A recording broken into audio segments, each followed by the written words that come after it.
예수님은 한 사람의 인생을 변화시켜 주셨습니다. 평생 귀신에게 육신과 또 자아를 빼앗겨서 평생 질질 끌려다녔던 저주받은 삶을 살아야 했던 한 사람의 인생이 예수님을 만남으로 인해서 완전히 변화가 되었습니다. 그 구원의 감격이 오늘 읽은 말씀을 통해서 전해지고 있습니다. 오늘 말씀을 읽으면서 구원이 무엇이고 구원을 경험한 사람들의 올바른 반응이 무엇인지 우리 함께 생각해 봤으면 좋겠습니다. 거라사 또는 가다라 지역은 예수님이 유대 땅을 벗어나서 마가복음 안에서 처음 떠나시는 이방 지역입니다. 그런데 그곳에 예수님이 발을 딛자마자 귀신 들린 사람이 예수님을 맞이합니다. 그는 무덤 사이에 살면서 밤낮 없이 소리를 지르며 자해를 하고 여러 사람을 놀래키고 스스로를 괴롭게 했던 사람입니다. 사람들이 그의 어떤 행동을 기이하게 여기고 또 귀찮기도 하고 또 무섭기도 해서 그를 묶어두려고 해도 힘이 비정상적으로 너무 세다 보니까 쇠고랑을 채우고 쇠사슬을 채운다고 해도 매번 그것들이 깨지고 부서지는 일들이 많았다고 합니다. 그런 사람이 지금 예수님을 가로막습니다. 여러분 앞을 가로막는다면 어떻게 하시겠습니까? 도망가는 게 상책이죠. 그런데 예수님은 그 사람에게 더 가까이 가십니다. 대화를 좀 보면 귀신이 예수님을 알아보고 예수님이 가지신 권위에 두려움을 떠는 것처럼 보입니다. 예수님 떠나가소서, 나를 피해가소서 말하는 거 보면 예수님을 보면서 무서워하는 것처럼 보이지만 지금 귀신은 예수님과 힘겨루기를 하고 있습니다.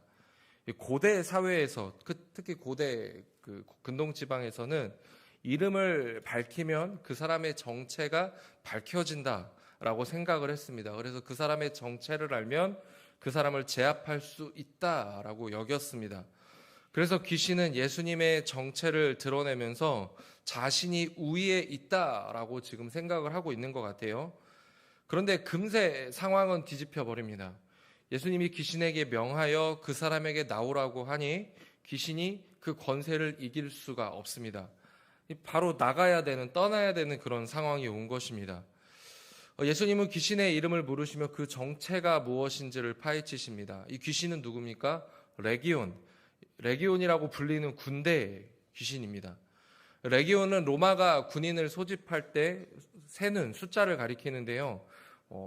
적게는 3,000명, 또 많게는 6,000명까지의 군인의 수라고 생각하시면 되겠습니다. 한 사람의 몸에 많게 6,000명의 귀신이 둘러붙어 있던 것이죠. 우리나라에서는 아무리 싸움을 잘해도 17대 1 정도의 싸움만 좀 인정을 해주는데, 그런데 지금 이 사람은 한 명이 6,000명 정도에 되는 군대를 상대해야 되는 그런 상황에 놓인 겁니다. 이건 절대로 이길 수 없는 싸움이고 질 수밖에 없는 싸움이었습니다. 혹자는 이 사람의 과거를 의심하며 그가 분명 귀신 들릴 만한 못된 짓을 했을 것이다. 그래서 귀신 들렸고 저주받았을 것이다 라고 이야기를 합니다. 그런데 감사한 것은 성경은 그의 과거에 그렇게 주목하지 않습니다. 오히려 고통받고 있는 그 사람의 현재를 집중하고 있는 것이죠. 군대 귀신은 끝까지 예수님과의 싸움에서 밀리지 않으려고 부단히 애를 씁니다. 절대로 자기의 지역을 벗어나지 않으려고 합니다. 이것은 당시 가나안 땅 지역을 무력으로 장악하고 있었던, 또 군대를 주둔시킴으로 폭력과 억압으로 평화를 유지하려고 했던 로마의 모습과도 굉장히 일치해 보입니다. 귀신은 어떻게 해서든 자기 자리를 사수하려 합니다. 우리로 하여금 이 지역을 떠나지 않게 하소서라고 이야기를 합니다.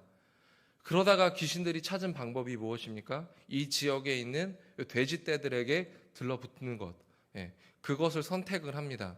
이 돼지라는 것도요, 그렇습니다. 다른 동물들과는 달리 가축화가 빨리 진행되는 동물인데 여기저기 이동하지 않고 갇혀 있어도 충분히 먹을 것과 잘 곳만 제공이 되면 잘 자라는 게 돼지입니다. 눌러앉고 싶어하는 돼지의 특성이 이 군대 귀신이 추구하는 방향과 일치했던 것 같아요. 하지만 돼지떼는 갑자기 미쳐 날뛰면서 어디에 빠집니까? 바다에 빠져서 몰살돼 버립니다. 이는 귀신이 가진 파괴적인 본능이 돼지에게 들어가서 제어가 되지 못해서 발생되는 자기 파괴적인 행동으로 보여집니다. 이 장면은 마치 출애굽 때의 모습을 다시 한번 재현하는 것 같은데요.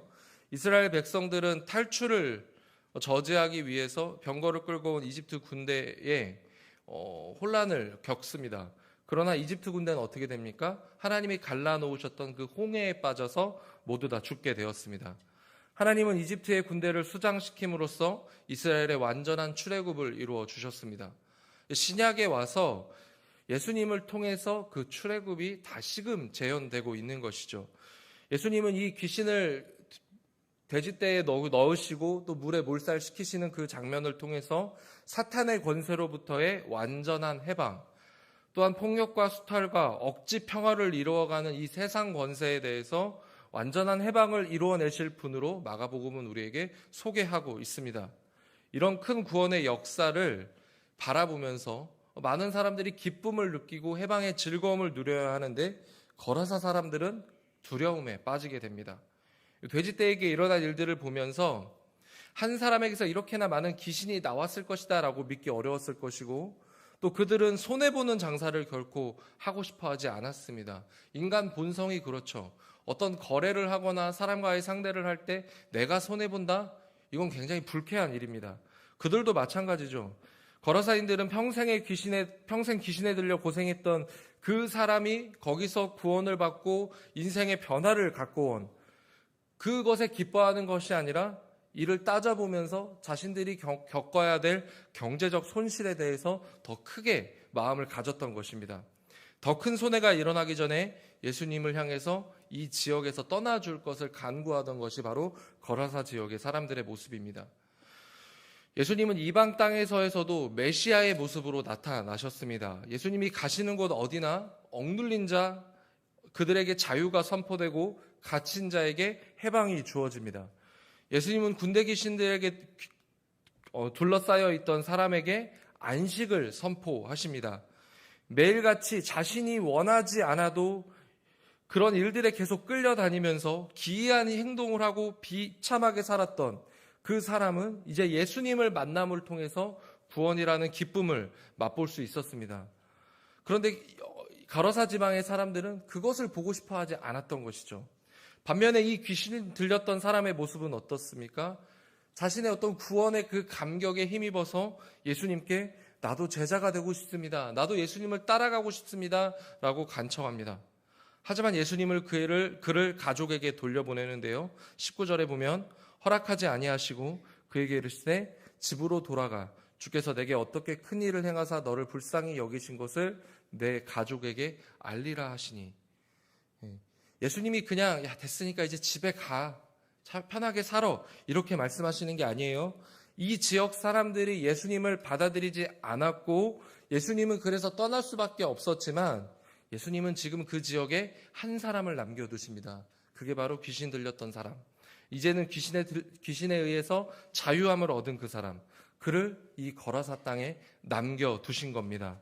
예수님은 어쩌면 이 지역의 선교를 위해서 그를 그 지역 가운데 파송하신 것이죠. 이전에 인목약 광고 중에 이런 멘트가 있었습니다. 써보면 압니다. 써본 사람만이 안다는 거죠. 이게 약 효과가 얼마나 좋은지는 모르겠으나 비싼 연예인들 여러 명을 섭외해서 광고를 찍고 홍보를 합니다. 내가 써봤더니 참 좋더라. 그러니 너도 써봐라 하면서 그 효과를 널리 전달하고 있는 것이죠. 아마 잇몸 질환이 있으신 분들은 이 광고를 한 번쯤 보시고 약국에서 사드시고 씹고 뜯고 맛보고 즐기셨던 경험들이 있을 거라 생각합니다. 이처럼 사람은 누구나 어떤 자기의 나아짐, 더 좋아진 어쩌면 더 큰 일들을 경험한 이후에 자신이 경험했던 그 놀라운 일들에 대해서 말할 수밖에 없는 것, 그게 바로 우리가 가진 속성이지 않을까 생각합니다.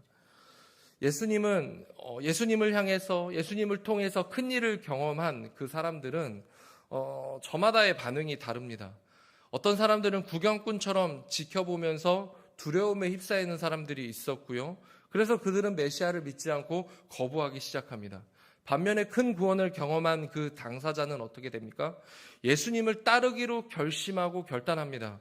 비록 예수님이 가시는 길에 예수님의 모든 행보에 따라가지는 못하지만 자신이 경험한 그 놀라운 구원의 역사를 증언하는 자로 자신의 삶의 자리에서 살아가게 되었던 것입니다. 20절에 보면 그가 가서 예수께서 자기에게 어떻게 큰 일을 행하셨는지를 데가볼리에게 전파하니 모든 사람이 놀랍게 여겼다. 네.